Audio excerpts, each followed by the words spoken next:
आज महानगरपालिकेच्या आपल्या इथल्या प्रचार शुभारंभ आज होत आहे आणि त्यासाठी आपल्या इथे पहिल्यांदाच लोकप्रिय मुख्यमंत्री आपले भारतीय जनता पार्टीचे देवेंद्रजी फडणवीस येणार आहेत. हे खरोखर आपलं भाग्य आहे आणि त्यासाठी व्यासपीठावर उपस्थित आमदार सुधीरदादा असतील, नितीनराजे शिंदे,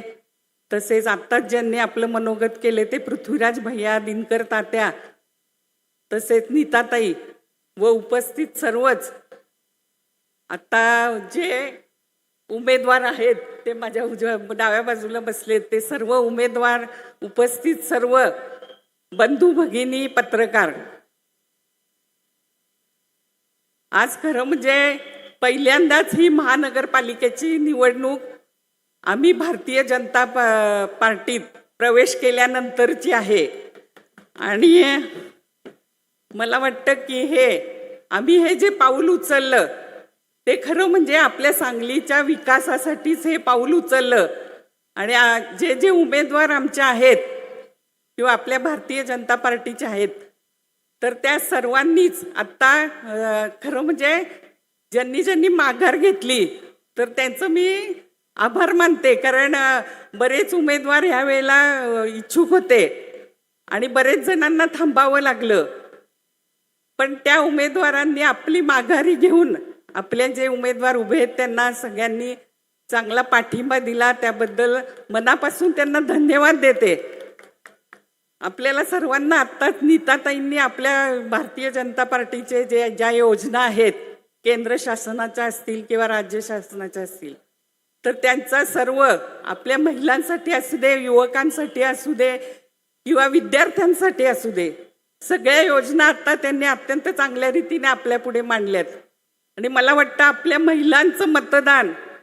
हे जास्तीत जास्त मतदान असतं आणि एकदा महिलांनी ठरवलं की आपण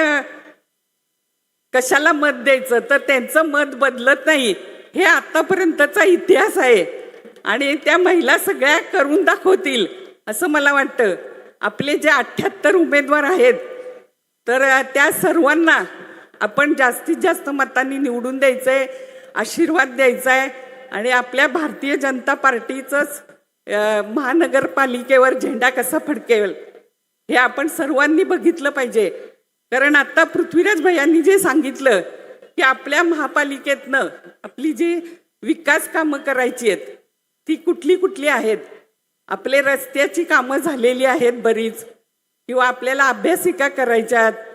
असे वेगवेगळे उपक्रम सांगितले. तर मला वाटतं आपल्याला जर आपली सत्ता आली तर आपल्याला हे सगळे कामं करता येतील. त्यामुळे आणि तुम्हाला सर्वांना माहिती आहे की आपल्या इथले लोकप्रिय आमदार सुधीरदादा यांच्या माध्यमातून अनेक कामं,